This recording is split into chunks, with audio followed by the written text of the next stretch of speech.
Assalamu alaikum wa rahmatullahi wa barakatuh, everyone. Welcome back to Prayers of the Pious. So, when you deal with hardship, you often ask, why am I dealing with this hardship? And you are told that it's because of the great reward that can come as a result of it if you internalize and act upon it in the way that the Prophet ﷺ taught us to act in our times of hardship.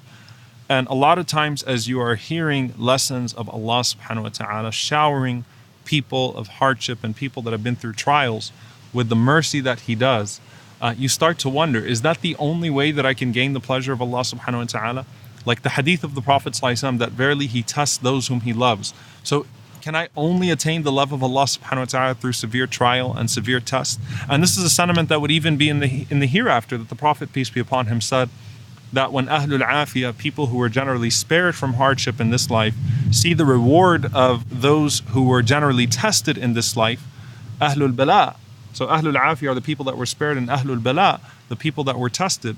When they see the way that Allah is rewarding the people that were tested, they would wish to be sent back to this world so that they could cut their skins, because Allah is the one who's consoling and who's comforting, and Allah is the one who is allotting just this immense reward for the struggles of the righteous. So the question is again, is there any way for me to attain this high position with Allah subhanahu wa ta'ala without going through severe hardship?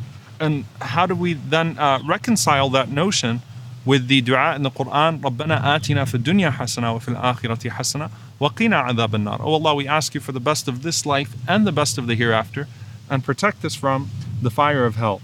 So I found this very beautiful dua from Salam ibn Muti' radiyallahu ta'ala anhu. Salam ibn Muti' was heard making this supplication. He said, Allahumma in kunta balaghta ahadan min ibadika salihina darajatan bi bala'in faballighniha bil afiyah.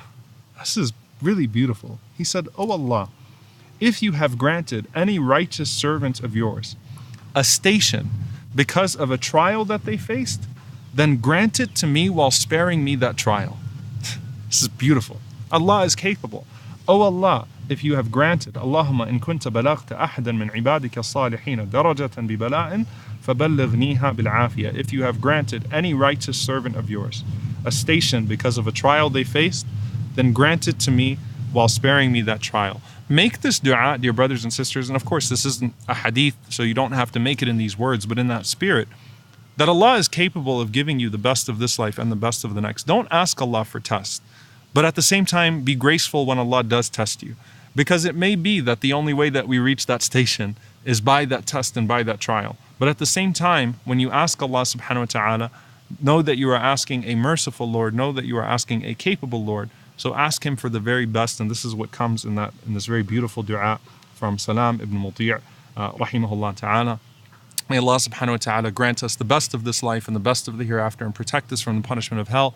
May Allah subhanahu wa ta'ala grant us the highest station of seekers, and the highest station of the patient, and the highest station of the grateful, without putting us through the trials that could potentially compromise that patience and allow us to lose out on that reward. Allahumma ameen. Jazakumullahu khairan. Wassalamu alaikum wa rahmatullahi wa barakatuh.